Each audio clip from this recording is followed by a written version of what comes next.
Hi, this is Jayendra Nair, a PhD student at Professor Haidar's lab at IIT Delhi. Here I am excited to present my work on high throughput approach to study catalytic activity of heteropoly and thereby fast track the process of the design of these acid catalysts.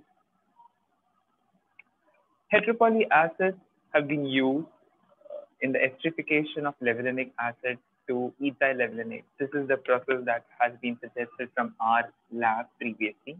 So this is a biomass derived route. Here, ethyl levulinate could be used as gasoline additive and thereby replace the various toxic ones that we are currently using. So this is a sustainable solution using heteropoly acids. That's an acid catalyst. The unique property of this heteropoly acid, so here we are specifically talking about Kagan unit of heteropoly acid.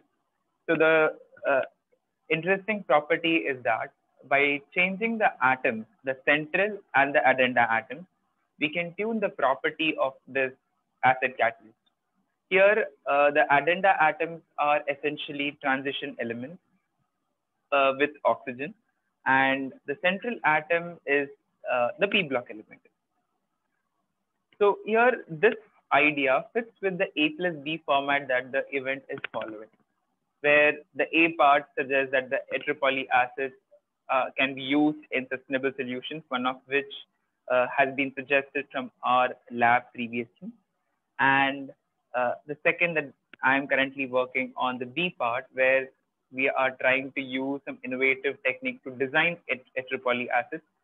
Here it is using machine learning approach. So exactly how are we going to understand this by machine learning models? That's by using a descriptor. Deprotonation enthalpy is that descriptor. So deprotonation enthalpy is the energy required to remove proton from heteropoly acids. So this proton is very important in the reaction mechanism of this acid catalysis.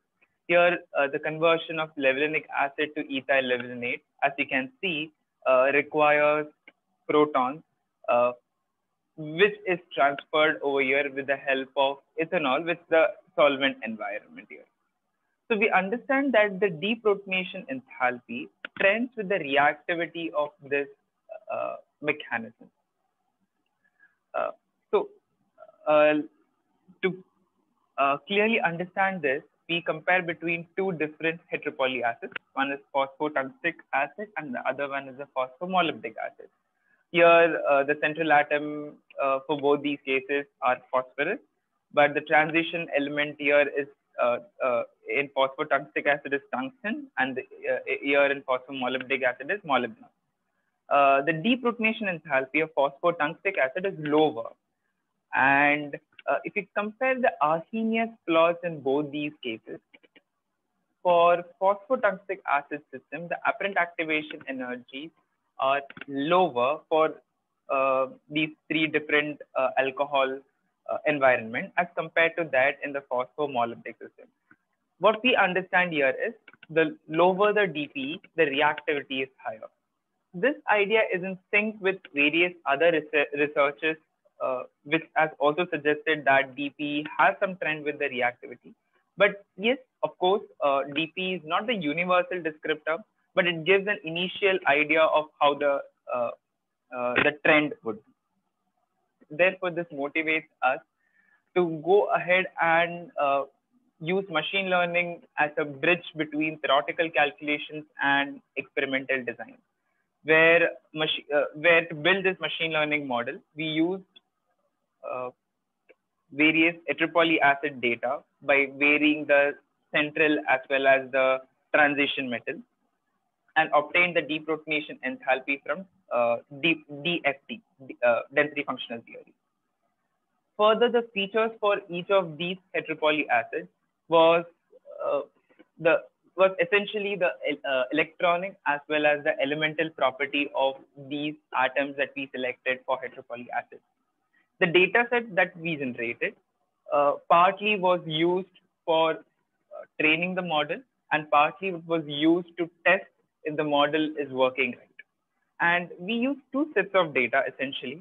One is a linear regression model, and the other set is the decision tree ensemble model, out of which we understood that gradient boosting regression algorithm, which is a decision tree ensemble model, works better. It fared well because the RMSE, that is the root mean squared error.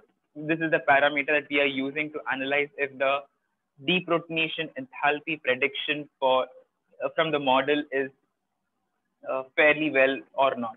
So we observe that it is around 0.05 electron volt, or in other words, it's around 5 kilojoule per mole, and that is quite less. The exact way that this model is building up is it starts with an initial model. It understands the error in this model, and thereby further develops many other models. So an ensemble of all these could be seen in the final one that we use, where we just have the input as the periodic table element as an input feature, and the output that we get is the deprotonation enthalpy. That also with very low error. Also, we observed another parameter called as variance score, which understands if the data is overfitted in the model. And we understood that the fitting in this gradient boosting regression algorithm was also good.